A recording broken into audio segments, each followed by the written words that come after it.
Friends, स्वागत है आपका हमारे चैनल पर। आज हम एक नया चैप्टर स्टार्ट करने वाले हैं जिसका नाम है मॉलिक्यूलर बेसिस ऑफ इनहेरिटेंस। तो आइए स्टार्ट करते हैं। स्टार्ट करने से पहले हम अपनी पिछली वीडियो का आंसर आपको बता देते हैं। जैसा कि हमने आपसे पूछा था, which of the following information is not provided in the herbarium sheet? Plants botanical name, plants height, name of the collector, date of collection. तो फ्रेंड्स, एनसीईआरटी के according plants botanical name, name of the collector and date of collection, ये सारी information herbarium sheet में provide की जाती है, but plant की height herbarium sheet में प्रोवाइड नहीं की जाती है। इसका करेक्ट ऑप्शन हो जाएगा प्लांट्स हाइट। ओके फ्रेंड्स, तो चलिए स्टार्ट करते हैं हमारा न्यू चैप्टर जिसका नाम है molecular basis of inheritance. Friends, इस पूरे चैप्टर को हम टोटल 13 पार्ट्स में कवर करने वाले हैं।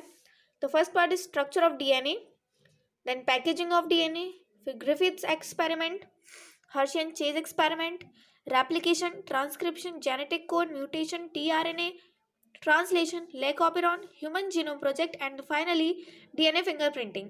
फ्रेंड्स, ये बहुत बड़ा चैप्टर है और नीट पॉइंट ऑफ व्यू से ये बहुत इंपॉर्टेंट है, इसका वेटेज भी ज़्यादा है। तो चलिए स्टार्ट करते हैं इस चैप्टर का फर्स्ट पार्ट जिसका नाम है structure of DNA. Friends, DNA का जो फुल फॉर्म है वो होता है डीऑक्सीराइबो न्यूक्लिक एसिड।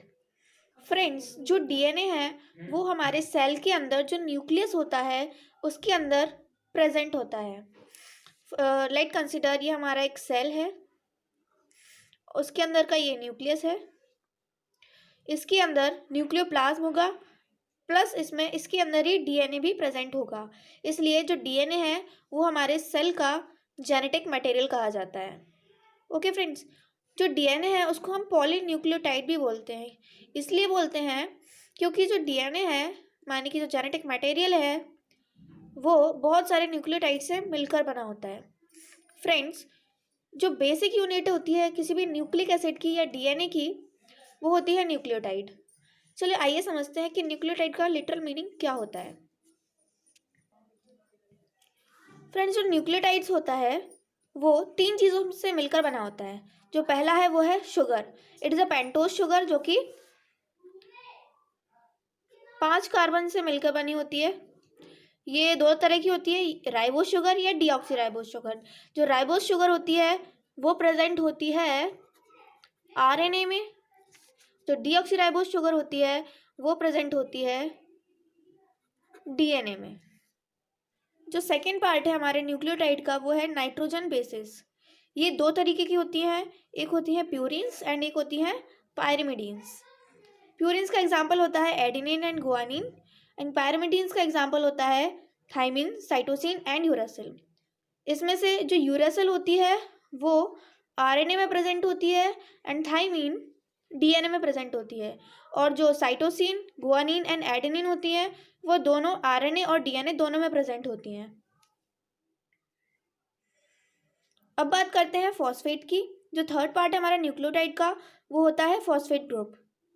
फ्रेंड्स, जो न्यूक्लियोटाइड होता है ना वो कुछ इस तरीके से मिलकर बना होता है।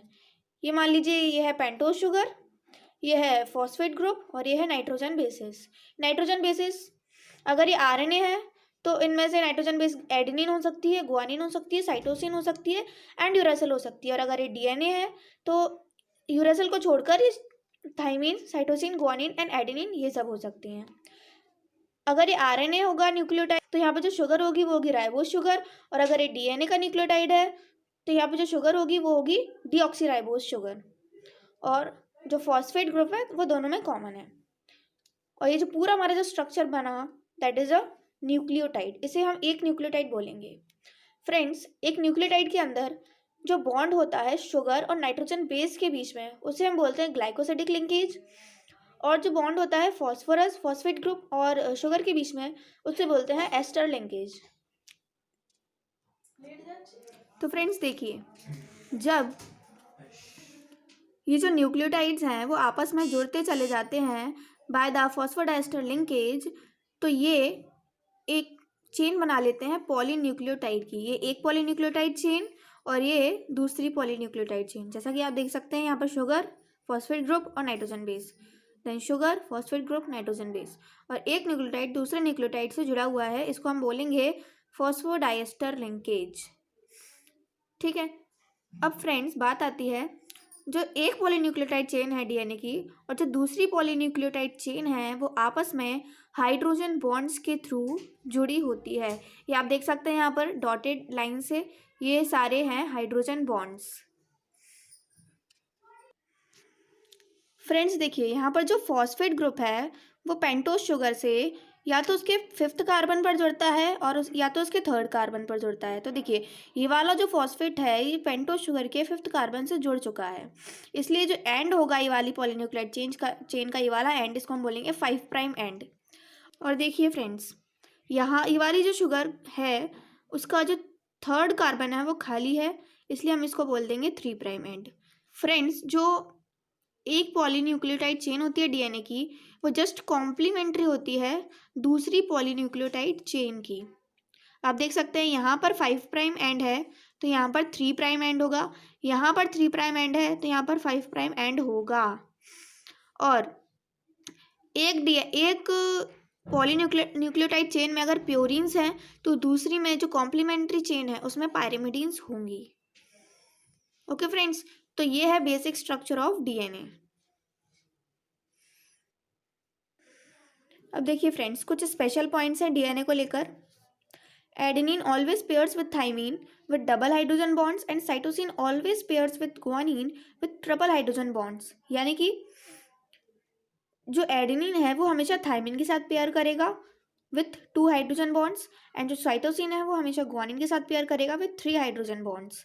ओके फ्रेंड्स, अब जो सेकेंड पॉइंट है that is in 1 helix of DNA there are 10 base pairs and it is 34 angstrom long and distance between each base pair is 3.4 angstrom. इस कहने का मतलब ये है कि जो हमारा डबल हेलिकल स्ट्रक्चर है डीएनए का वो उसमें जो पूरा एक हेलिक्स है उसकी जो लेंथ होती है वो 34 एंगस्ट्रॉम होती है और उसमें 10 बेस पेयर्स होती हैं नाइट्रोजन बेसिस के, और हर एक बेस पेयर के बीच का जो लेंथ होता है दैट इज द 3.4 एंगस्ट्रॉम।